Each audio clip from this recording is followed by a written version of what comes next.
Is your washing machine trying to turn your home into a swimming pool? Help! The Seriously, washing machine is if you need a leaking canoe water just to do on the floor. laundry, stop what you're doing and watch this.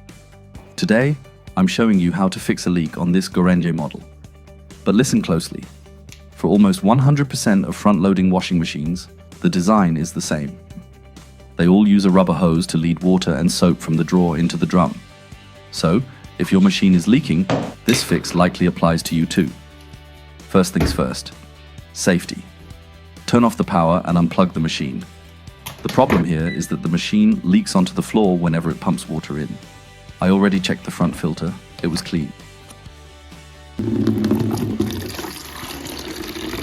So, I looked underneath and saw water dripping from way up top. That means we need to go inside. Here is how we get access. Remove the soap container entirely. Next, go to the back of the machine and unscrew the 2 screws holding the top panel. Slide the top off. Then, remove the screw holding the display panel on the front. Now, there is one big metal piece left in our way. You'll see a stabilizer crossbar running right across the top of the machine. You need to remove the 6 screws holding that bar in place and lift it out. And look at that. We found the culprit. It's coming right from the soap holder. The main water tube isn't even connected. Honestly, it doesn't look like there was ever a proper clamp here. It looks like the factory just used a rubber band and a hook to hold it. Unbelievable, right? No wonder it's leaking. Alright, let's do what the factory didn't.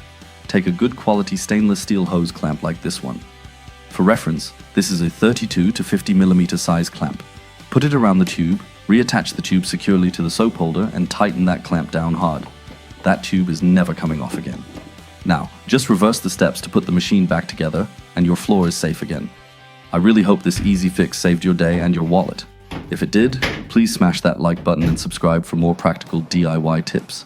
Thanks for watching and see you next time. Bye bye.